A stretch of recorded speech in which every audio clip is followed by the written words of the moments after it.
A big thank you to White Rabbit for bringing this video to all of you via Patreon. Orvar the All Form versus Karametra, God of Harvests. And that is a pretty good hand. We want more lands, but we've got the fast mana to help us out, a tutor, and we've got a means of copying things with Whim of Volrath once we've got our commander into play. Not to mention things to actually copy, so yeah, let's keep that.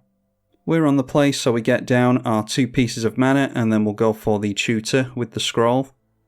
And like I said before, we've already got copy effects and things, so why don't we go for some protection onto our commander? And hopefully we'll get into a land next turn. Let's go Fierce Guardianship. Our opponent just gets into a land, so we'll go for the flip, and we win the flip, luckily. See if the luck continues with a land. It does. So let's get that out, and we'll go for a turn 2 Orvar. No ramp on turn 2 from our opponent either, so we just get back round to our turn. We do not get bolted again.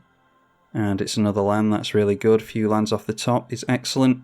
So we're probably just holding up Whim of Volrath here. And then we can make even more mana with the Mana Crypt. That is an instant, so we can do it on our opponent's turn. Let's swing in at our opponent for 3 points of damage. And now they crack the fetch after making a 3rd land with the forest.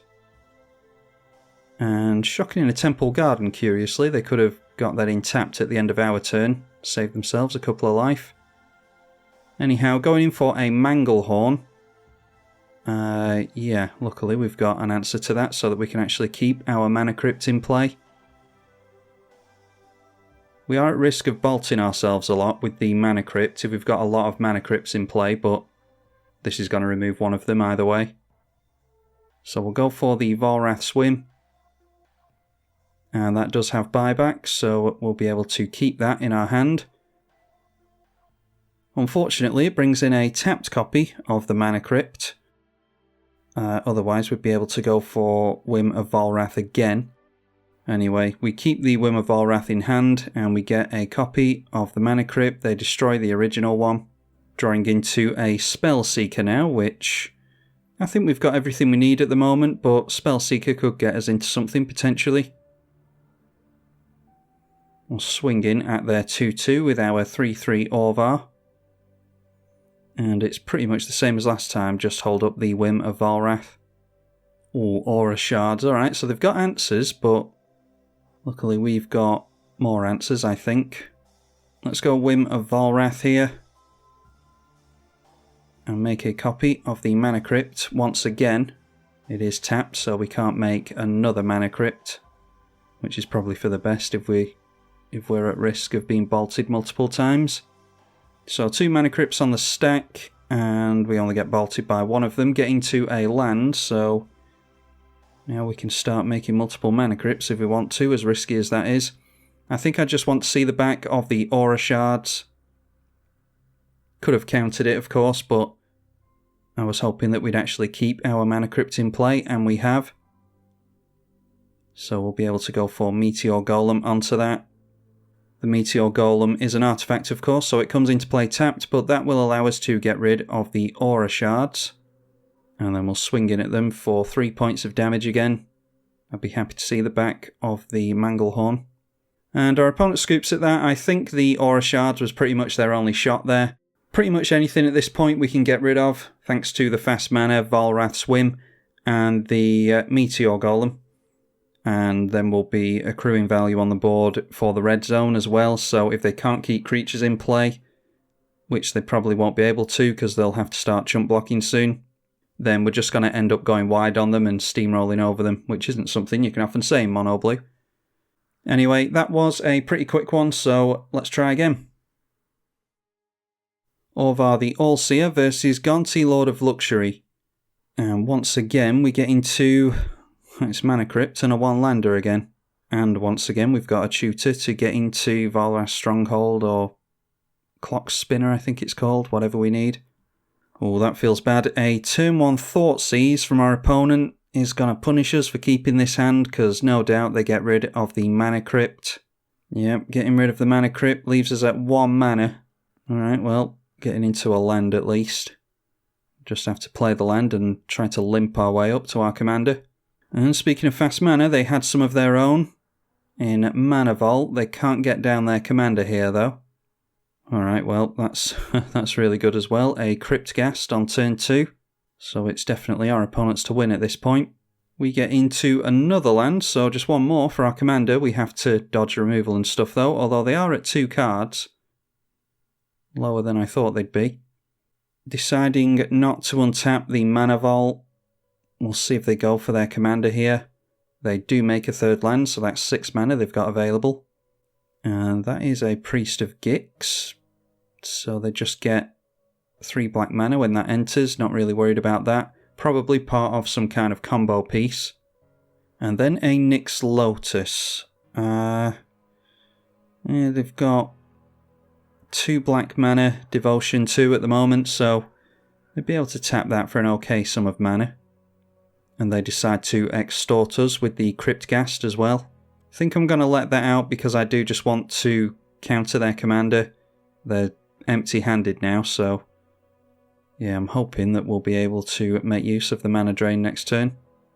Argument to be made for us countering that so that we could get our commander into play.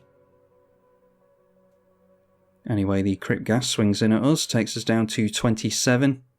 Oh, alright. Yeah, maybe should have gone for that mana drain then. Getting a Caged Sun into play would be nice. I'm thinking they just go for their commander next turn anyway, so countering that isn't the worst. And then we'll be able to get down the mana doubler next turn. Well, they managed to make another land. Yeah, they've got enough mana to play their commander twice once we counter with the mana drain here, but we're adding command attacks to their Gonti at least. The first thing they want to do is swing in at us, hit us for 4. And then they go in for their Gonti, Lord of Luxury. And they do have the 6 mana held up, so they can just get their commander down again straight away. We'll go for the counter on that to force them into it. Probably should have waited to see if they extort, actually. But they're probably not going to. I think they know. Yeah, they know about the mana drain because of the Thoughtseize, so just purposefully drawing us out of the mana drain there. So getting down the Gonti again, it will cost 8 to play again, if we manage to remove it somehow. And of course, they look at the top cards of our library and put one into exile face down. They can cast that. So we get into 4 mana thanks to the mana drain, draw into the Spellseeker again. Let's drop this Caged Sun into play. Ooh, and that's really good. Of all the cards for them to get, they got the Fierce Guardianship. They do control their commander, so they can play it for free, and that counters the Caged Sun. So it's gone from bad to worse for us. We really need a land off the top to have any kind of a chance then at this point. Yeah, Fierce Guardianship. Keeping hold of the 1 card that's in their hand, and they are turning everything in sideways, 6 points of damage. At least they don't have too much damage on the board, but that'll mount up. Alright, it's not a land, but Grim Monolith. You actually don't mind playing the Grim Monolith and tapping it down straight away in this deck, because you can just make untapped copies of it. So let's play the Grim Monolith. Not going to get the commander down because they're holding onto a card, and I'm just assuming that it's spot removal. So they turn everything in sideways at us again, and knocking us down to 11. Yeah, those creatures are starting to matter now. Okay, getting into one of the copy/cantrip pieces in Moonlace. That targets any permanent, and we get to draw a card. I think we have to go for our commander at this point. It'll be able to block 2 of those creatures. Only 1 at a time, of course, but it'll keep them from swinging in, I imagine. So at that point, we are holding up the Muddle the Mixture. And we can make a copy of our commander as well if we're desperate. Wow, a Cabal Coffers on top. They have untapped their Mana Vault at some point, by the way. Don't know if I mentioned that or not. But they've got plenty of mana here. Just swinging in with the Gonti. Not going to trade my commander for the Gonti. We've got a few turns left, as long as they just swing in with that. So at the end of the turn, let's make a copy of the Grim Monolith with Moonlace. That obviously triggers our commander when we target there, and we get an untapped copy of Grim Monolith. Wow, okay. Agent of Treachery is a good top deck. Yeah, we might be able to flicker the Grim Monolith and untap it and get the Agent of Treachery down next turn and start making copies. Now we need to... It doesn't look like they have removal because they would have used it before we got a copy of Grim Monolith, so we'll just have to keep hoping that they don't get into some removal. So let's pass at that and operate on our opponent's turn. They go straight through to combat with 2 cards in hand. We'll just let the damage through again. Alright, and going through to the end step. So at this point I think we go Ghostly Flicker. The problem is we're going to need to tap down the lands in order to do that, which means we're not holding up a means of copying our commander in response to board wipes, or spot removal even. But I think we're in such dire straits, we just have to risk it here. So we'll go for the Ghostly Flicker. We are targeting the original Grim Monolith. We couldn't flicker the copy because it wouldn't come back in again, because it evaporates as soon as it leaves play. So we get an untapped copy of Grim Monolith due to targeting it, and we untap the original copy as well. Draw into Sol Ring. Things are starting to go our way here. Alright, let's see.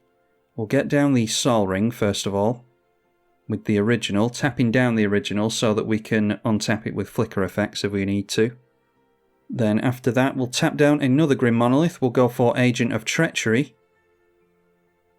And we're going to have some decent devotion to blue, so let's get rid of their mana rock. We'll be able to use that ourselves for coloured mana.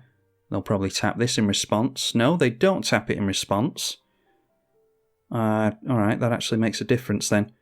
So let's tap that rock down for blue mana, and we'll grab ourselves a Spell Seeker, getting some blockers into play here at least. And we'll go for the Whim of Volrath again, seeing as how it worked well for us last time around. And we can actually use this once because of the Sol Ring and the island. Oh, there we go. There is a Skull Clamp from our opponent. And they drain us down to 6 thanks to the Extort. The Extort is actually going to be relevant here, especially if they refill their hand with a Skull Clamp. Only 1 card in hand at the moment. Making a bunch of mana with Cabal Coffers, then going for the equip onto the Priest of Gix. And in response to that, we'll make a copy of the Agent of Treachery so that we can steal the Skull Clamp away is the plan here. Managing to make a copy of the Agent of Treachery, so steal that Skull Clamp away. It'll still get equipped to the Priest of Gix, but because we control it, we're going to draw the cards here. So getting some great value here, effectively destroying their creature with total upside for us. So Skull Clamp resolves, we get into a Gear Hulk and a land. Lands are always good to make. And our opponent scoops to that, that's surprising. Yeah, I suppose if they don't have any cards in hand really, then they're fighting an uphill battle. I don't think we have any kind of life gain in this deck, so it might have been that they could have just drained us out. But a more likely scenario is that we just make a bunch of copies of the Agent of Treachery. They know that we have the Whim of Volrath because we just used it with buyback. And we can use that, I don't know how many times, but we can use that next turn to pretty much start systematically stealing all of their stuff, including the Crypt Ghast if we're worried about drain. And yeah, the more stuff we steal from them, the more likely we are to be drawing cards with Agent of Treacheries at the end of the turn. So we'll just be overflowing with cards in our hand as well. So once again, Agent of Treachery being very obnoxious. But being obnoxious is what Orvar does, I suppose. So hopefully you all enjoyed that one. But be sure to let me know what you think and leave the video a thumbs up and subscribe if you did enjoy it. You can also follow the link through to Patreon in the description below if you want to support the channel that way. I'm tribalkai on the EDH channel. Thank you for watching.